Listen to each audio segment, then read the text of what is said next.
Bonjour à tous, j'espère que vous allez bien. Dans cette vidéo, je vous parlais de frame. Qu'est-ce que c'est une frame déjà? C'est un châssis de drone. On appelle ça frame, ça vient de l'anglais bien sûr. Et voilà, je vais vous dire dans cette série de vidéos, je vais faire 3 vidéos. Donc là, c'est la première vidéo où je vous explique en fait déjà les esquisses et comment se lancer déjà. On n'a pas besoin de logiciel, on n'a besoin de rien. Juste avec notre imagination et ce qu'on a déjà vu. Bref, vous allez voir. Donc là, pour une fois, j'ai préparé ma vidéo. Je vais vous expliquer un peu. Déjà, premier truc que j'ai marqué, c'est se poser les bonnes questions. Alors, se poser les bonnes questions pour fabriquer une frame de A à Z. Déjà, c'est essentiel, ça vous fait gagner énormément de temps. Et en gros, c'est le cahier des charges. Voilà, si vous n'avez pas de cahier des charges, c'est compliqué de faire. Avoir un produit qui vous satisfait à la fin. Parce que le but, c'est de savoir qu'est-ce que vous voulez. Donc, déjà, moi j'ai marqué, premièrement, c'est pour une frame soit freestyle, soit race.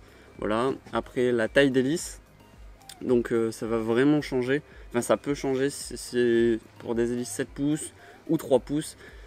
Sur le châssis, il n'y aura pas les mêmes contraintes, donc ça peut changer la forme, quoi, le design de la machine.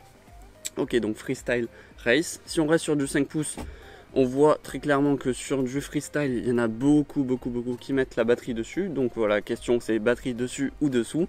Ça va énormément changer votre frame, la taille, parce que le plateau supérieur va pas du tout avoir la même taille. Parce que généralement sur les drones de race, vous avez vu, c'est plus des tours tout petits. Vous mettez la batterie en dessous.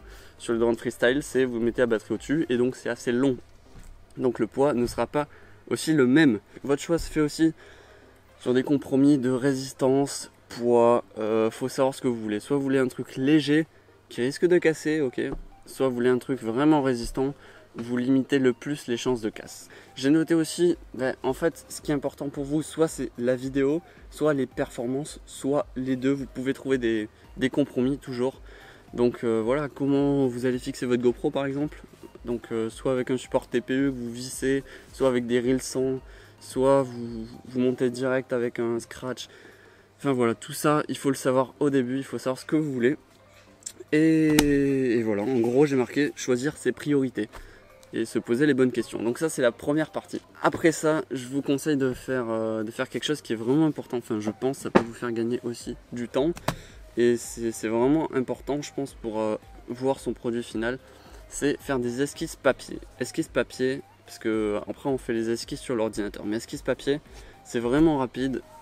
Moi j'en ai fait déjà pendant le temps que je m'ennuie en cours, des fois. Je vous l'avoue, au lieu de dormir, je faisais ça, je dessinais mes trucs. Et voilà, pendant mon temps libre, je dessinais parce que ça, tu peux le faire n'importe où avec rien, juste un papier, un crayon. Donc là, tu dessines et tu vois, t'imagines, tu t'inspires de ce qui se fait déjà. T'essayes de voir selon tes attentes que tu as définies au début, essayer de faire des frames, dessiner, qu'est-ce que tu veux, que ce soit long, nombre de vis, bref, tu fais tes perçages, t'imagines ton truc, tu le dessines vite fait, sans échelle, enfin, tu vois à peu près ce que ça fait un quad, donc tu le dessines à peu près aux bonnes dimensions. Regarde, main levée, moi c'est ce que j'ai fait, ça c'était mon premier. Voilà, donc je le dessine, tu fais les perçages, tu réfléchis, tu fais mais si, c'est peut-être bien ça. Tu regardes ce qui se fait sur le marché, tu dis mais pourquoi lui il a fait ça? Est-ce que c'est bien? Qu'est-ce qu'il recherchait? Voilà, il faut se poser des questions comme ça. Et petit à petit, vous arrivez à sortir quelque chose. Mais en fait, moi, avant d'avoir ma version finale bêta, on va dire, parce que mon quad que j'ai là, il est pas.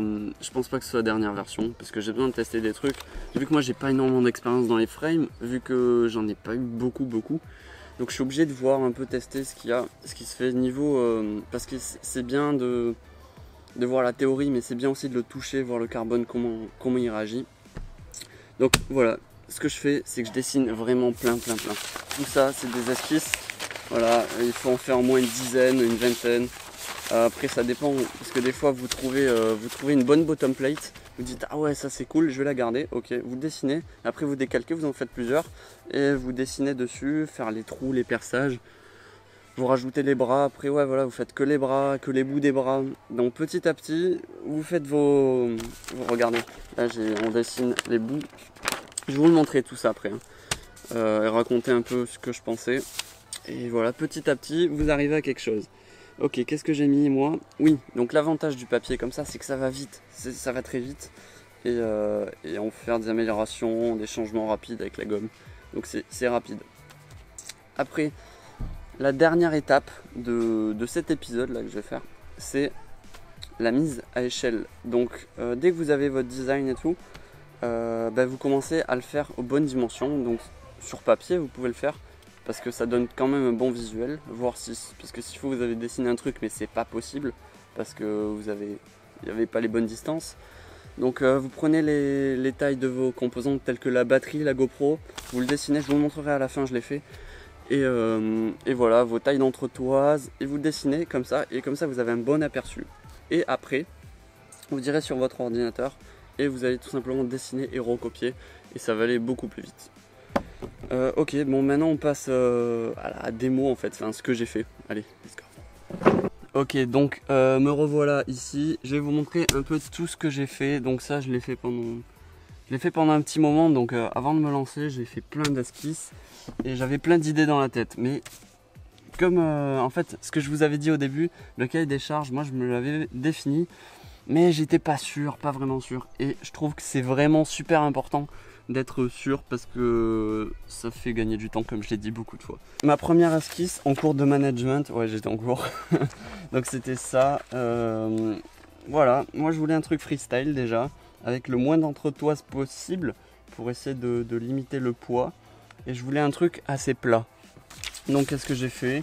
J'ai fait ça. Et vu que c'était plat, j'étais obligé de faire un trou ici parce que sinon les caméras normales elles passent pas du tout. Donc j'ai fait ça. Après je savais pas trop quoi faire. Mais ça c'était ma première idée. On voit que les bras étaient super fins. Bon il n'y avait rien. Mais bon.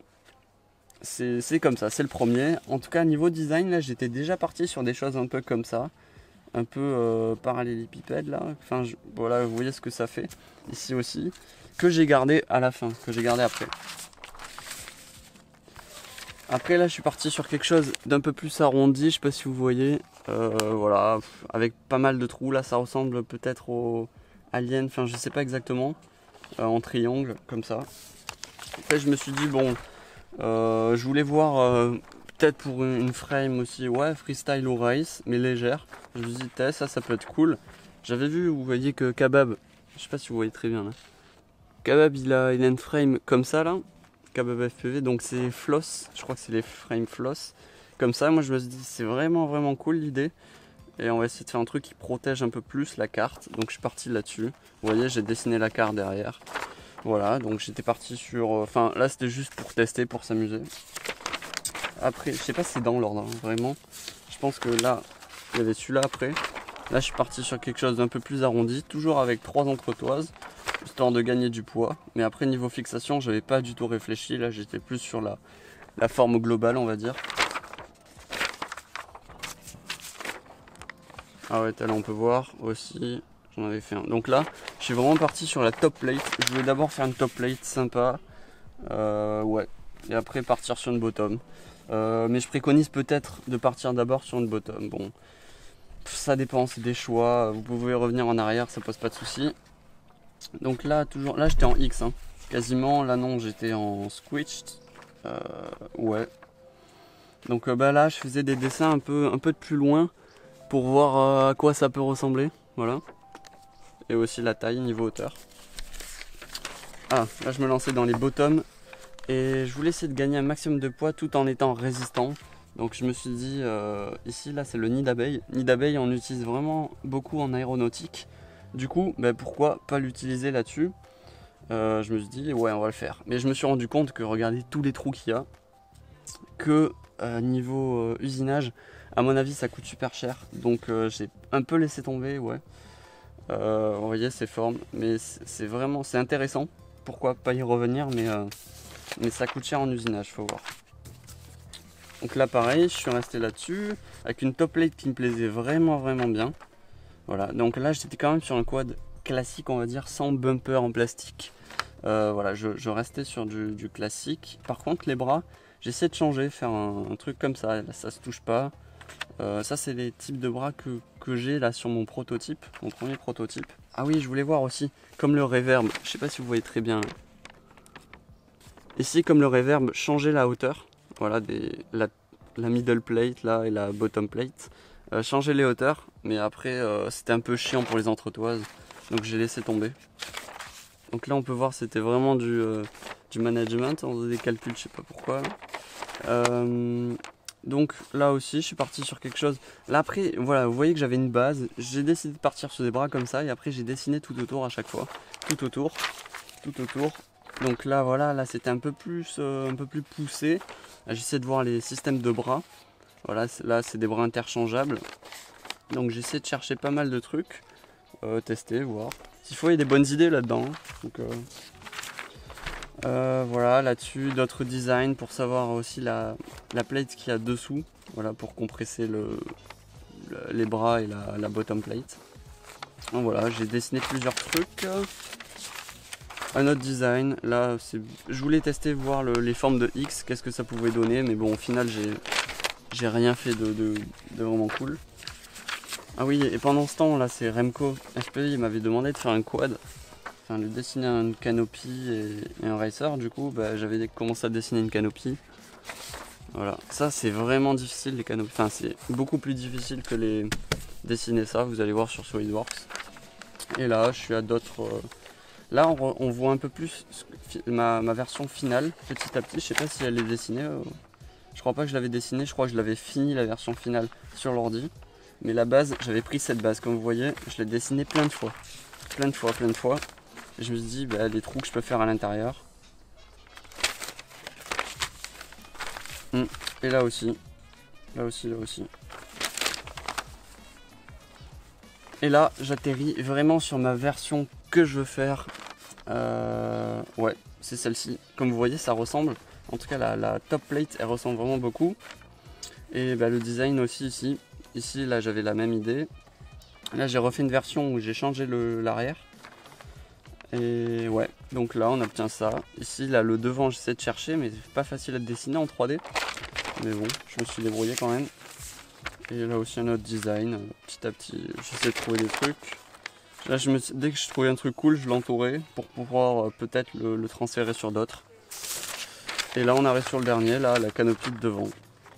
Donc, vous l'avez vu sur mes autres vidéos, je vous la mettrai le lien dans la description de la vidéo, où ben, je vous présente ma frame.